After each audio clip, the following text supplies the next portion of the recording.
அது சரி, என்ன பார்த்தேன்னு சொல்றது? அற்புதமான நீர்வீழ்ச்சி, அதுக்கு நடுவுல ஒரு அழகான பொண்ணு. நிஜமாவா? நீ என்ன பண்ண?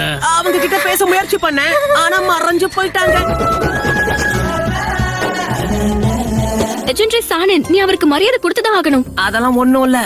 இவர் எவ்வளவு கோக்குமாக்கான ஆளுன்னு இவர் கூட பழகினாதான் உனக்கு தெரிய வரும். இப்ப நீ என்ன சொன்ன? Open கங்னம் star.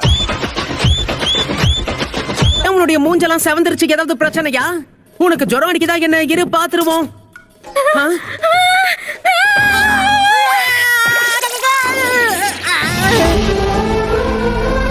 சாதாரண மிஷனா தான் இருக்கணும்.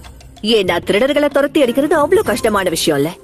அது சரி, இந்த மாதிரி சின்ன விஷயத்துக்கெல்லாம் எதுக்காக என்ன கூப்பிட்டு வச்சு பேசுறீங்க? ஆராய்ச்சிங்கிற பேர்ல என்னெல்லாம் பண்றாருன்னு பாத்துக்கிட்டே இருக்கிற பிரச்சனையை மறந்துட்டு நம்ம குதூகலமா இருக்கிறதுக்கு நம்ம பக்கத்து டவுனுக்கு போய் ஆகணும். அப்படின்னா நம்மளோட முதல் வேலை நாம ஒரு டவுனை கண்டுபிடிக்கணும். இந்த டவுன்ல யாரும் இருக்கிற மாதிரி தெரியலையே. இந்த டவுன்ல மக்கள் கண்டிப்பா இருக்காங்க. உங்களுக்கு பெர்ஃப்யூம் வாட வரவே இல்லையா?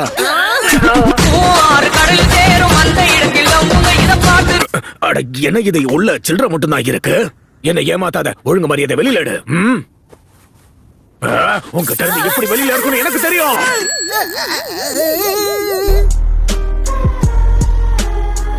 செலவுக்கு பத்துமானு தெரியல, ஆனா சாகுரா, அதை தயவு செஞ்சு வச்சுக்கோ, அவருக்கு கொடுக்காத.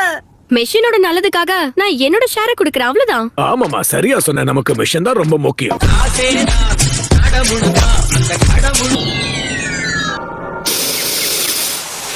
ஆஹா, அந்த பெர்ஃப்யூம் வாசனை இங்க இருந்து தான் வருதுன்னு நினைக்கிறேன்.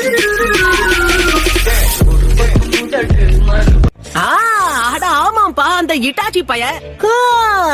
அப்புறம் இட்டாச்சிக்கும் யாருக்கும் தொடர்பு இருக்கு? ஓ, கண்டுபிடிச்சிட்டேன். நம்ம சாஸ்கே. பரவாயில்ல, கண்டுபிடிச்சிட்டேன் நருட்டோ. என்ன மன்னிச்சிருங்க, உங்களை தொந்தரவு பண்றேனா? அதான் பண்ணிட்டியே, சொல்லு. லீ, பொறுமையாரு. நீ இப்ப திரும்ப கூடாது. இளமை பருவத்துல மனசுல தோன்றதை மட்டும் தான் பண்ணணும். சாகுரா, எப்படி இருக்கு?